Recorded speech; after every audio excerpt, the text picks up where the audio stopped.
Le consentement, pour moi, c'est une partie de transmission qu'on a en tant qu'éducateur, en tant que parent vis-à-vis d'un enfant, en ce qui concerne l'intégrité et le respect de soi et des autres.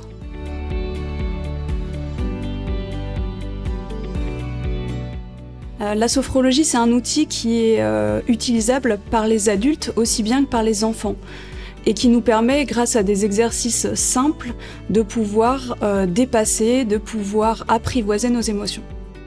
Une émotion se manifeste à travers notre corps par des sensations physiques qu'on va observer et qu'on va pouvoir, grâce à des outils simples, dépasser, transcender pour justement aller vers quelque chose de plus serein au niveau de notre corps.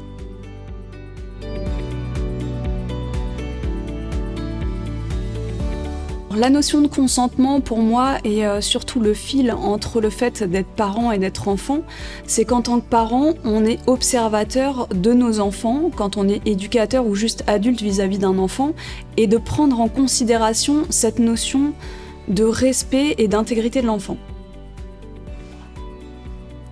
Par exemple, si on prépare des pâtes aux champignons, et que l'enfant n'aime pas du tout les champignons, le fait de lui imposer ce plat va créer chez lui une pensée comme quoi l'adulte peut imposer ce qu'il veut vis-à-vis de lui. Alors intégrer le consentement en famille fait partie des rôles des parents et des adultes vis-à-vis des enfants et doit se faire en fonction, pour moi, de l'âge des enfants dans la famille.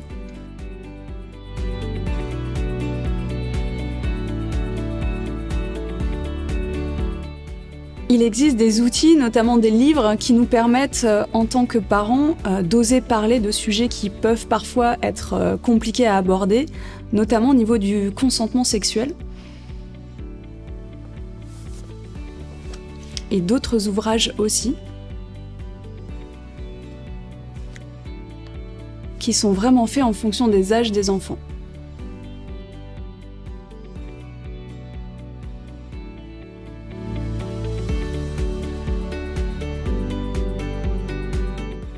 L'idée d'être à l'écoute des besoins de son enfant, c'est aussi de suivre son évolution.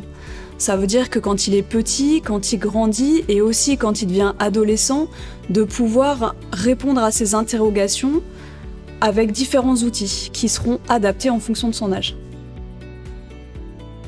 Quand on est parent, on a aussi parfois des difficultés à aborder certains sujets et pouvoir être aidé par une association, notamment le Centre Papillon, qui est ouvert à la parentalité, va nous permettre d'avoir des réponses et pouvoir prendre confiance pour oser parler à nos enfants.